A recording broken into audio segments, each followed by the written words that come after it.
Men enjoyed patriarchy since ages, supported by religion, culture, and most of the females themselves. और जब लड़कियों ने कम उम्र में मैरिज एंड मदरहुड के साइकिल से बाहर निकल एजुकेशन हासिल किया, तब उन्होंने जॉब्स, फाइनेंशियल सिक्योरिटी और इक्वलिटी अर्न करने का एफर्ट किया। यहाँ तक का फेस तो कंपैरेटिवली लो रेसिस्टेंस वाला रहा, लेकिन असली कॉन्फ्लिक्ट तब शुरू हुआ जब महिलाओं ने इक्वालिटी नहीं बल्कि इंडिपेंडेंस भी डिमांड किया, चाहे वो इकोनॉमिक इंडिपेंडेंस हो, इमोशनल या इंडिपेंडेंस ऑफ थॉट्स हो। यहाँ से दो तरह का रेसिस्टेंस सामने आया। पहला, उन इनसिक्योर मेन का जिन्हें फीमेल्स की बढ़ती फ्रीडम अपने ट्रेडिशनल प्रिविलेजेस के लिए चैलेंज लगने लगा। दूसरा, वैसे वुमेन का जिन्हें religion, culture and social conditioning के थ्रू यह सिखाया गया कि पति ही परमेश्वर है, पुरुष ही प्रोटेक्टर है और एक अच्छी स्त्री वही है जो पुरुष की अथॉरिटी को एक्सेप्ट करे। इसलिए आज की एजुकेटेड वुमेन अक्सर दो फ्रंट्स पर फाइट कर रही है। पहला, मिसोगनिस्ट मेन से, एंड दूसरा, पेट्रियार्की सपोर्टिंग वुमेन से। ये महिलाएं मानती हैं कि मेन आर फिजिकली सुपीरियर, इसलिए वुमेन को हमेशा उनके शैडो में ही रहना चाहिए। यही वजह है कि पेट्रियार्की सिर्फ इंस्टीट्यूशंस में नहीं बल्कि हमारे होम्स में भी डीपली रूटेड है। एंड इन मोस्ट सिनेरियोज मिसोगनी न सिर्फ हमारे घरों में जन्म लेती है बल्कि एक तगड़े बैकिंग से काफी अच्छी फलती फूलती भी है। For example, let's discuss the case studies of these two different marriage models. First, child marriages that used to happen earlier.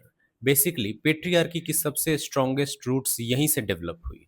Imagine एक 8 से 13 साल की बच्ची, उसकी पूरी दुनिया अब तक सिर्फ अपने पेरेंट्स और फैमिली तक ही लिमिटेड थी। वो अभी इतनी मैच्योर भी नहीं हुई कि अपने लाइफ डिसीजंस खुद ले सके, लेकिन उससे पहले ही उसकी शादी कर दी जाती थी।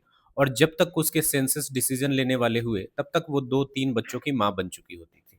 ज़्यादातर मामलों में उसकी शादी उससे उम्र में काफ़ी बड़े पुरुष से की जाती। रीज़न यह दिया जाता था कि वही उसके लाइफ डिसीजंस लेगा, उसे प्रोटेक्ट करेगा एंड केयर करेगा। इस अरेंजमेंट को रिलीजन, रिचुअल्स और कल्चरल नैरेटिव्स के थ्रू लेजिटिमेसी भी दी गई। जैसे पूजा में औरत अपने मर्द के किस साइड बैठेगी, अंतिम संस्कार में son preferences, restrictions for widows only, etcetera etcetera. इन सारी बेतुकी चीज़ों को ट्रेडिशन का नाम देकर नॉर्मलाइज किया।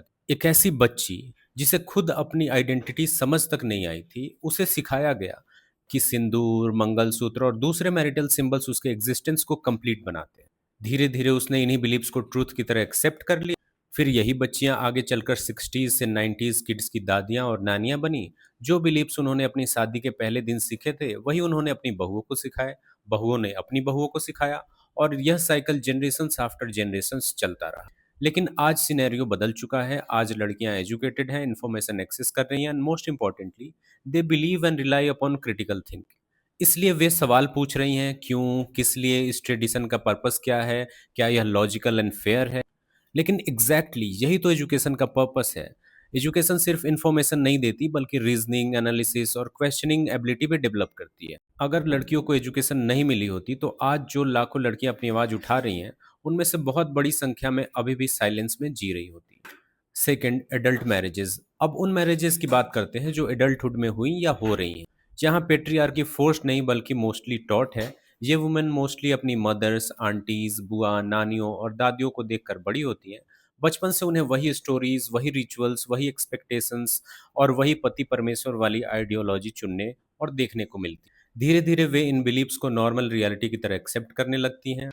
पहले केस में पेट्रियार्की सीधे लड़की पर थोपी गई थी। दूसरे केस में पेट्रियार्की को सोशल कंडीशनिंग, फैमिली इन्फ्लुएंस और कल्चरल लर्निंग के माध्यम से इंटरनलाइज कराया गया। लेकिन दोनों केसेस में एक चीज कॉमन रही, पुत्र प्रेम, सन प्रेफरेंस। क्योंकि सेंचुरीज तक कल्चर, रिलीजन और सोशल नॉर्म्स के थ्रू यह बिलीफ री किया गया कि वंश आगे बढ़ाने वाला बेटा ही होता है, परिवार का नाम बेटा ही चलाता है और बुढ़ापे का सहारा भी बेटा ही होता है, ब्ला ब्ला। नतीजा यह हुआ कि वही महिलाएं जो खुद जेंडर डिस्क्रिमिनेशन का एक्सपीरियंस कर रही थी, कई बार अनजाने में उसी डिस्क्रिमिनेशन को आगे बढ़ाने लगी। बेटियों की education, health, nutrition, freedom, skill development, personal choices और अपॉर्चुनिटी को लेकर कंप्रोमाइज करती गई। उन्हें ज़्यादा रोका टोका गया और होम एंड किचन रिस्पॉन्सिबिलिटीज़ के लिए इनकरेज किया गया। तो इन मॉम्स ने खुद जिस सिस्टम को सफ़र किया, उसी सिस्टम के लिए खुद से अपनी डॉटर्स को ट्रेन एंड रेडी किया। वहीं बेटों की गलती को इग्नोर किया गया, उन्हें स्पेशल ट्रीटमेंट मिला और उन्हें फैमिली प्रिविलेज का नेचुरल बेनिफिशियरी मान लिया। लेकिन टाइम के साथ एक इम्पॉर्टेंट चेंज भी आया, खासतौर पर 80s और 90s जनरेशन की बहुत सी मदर्स ने अपने जीवन के स्ट्रगल्स को देखकर यह महसूस किया कि जो रिस्ट्रिक्शंस और सेक्रीफाइसेस उन्होंने झेले हैं वे अपनी बेटियों के लिए नहीं चाहती। कई फादर्स भी इस बदलाव का हिस्सा बने और यहीं से सोसाइटी में चेंज होने की शुरुआत हुई। पहली बार बहुत बड़ी संख्या में पेरेंट्स ने यह सोचना शुरू किया कि अगर उनकी बेटियों को वही लाइफ नहीं जीनी जो उनकी माँ ने जी थी, तो सबसे पहला रास्ता एजुकेशन।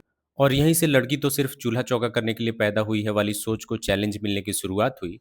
धीरे धीरे फोकस शादी की तैयारी से हटकर एजुकेशन, करियर, फाइनेंशियल इंडिपेंडेंस और सेल्फ आइडेंटिटी की तरफ बढ़ने लगा। यही वो टर्निंग पॉइंट था जिसने आने वाली जनरेशन की लड़कियों को सवाल पूछने, अपने डिसीजंस लेने, अपने लिए बेहतर लाइफ इमेजिन करने की ताकत दी।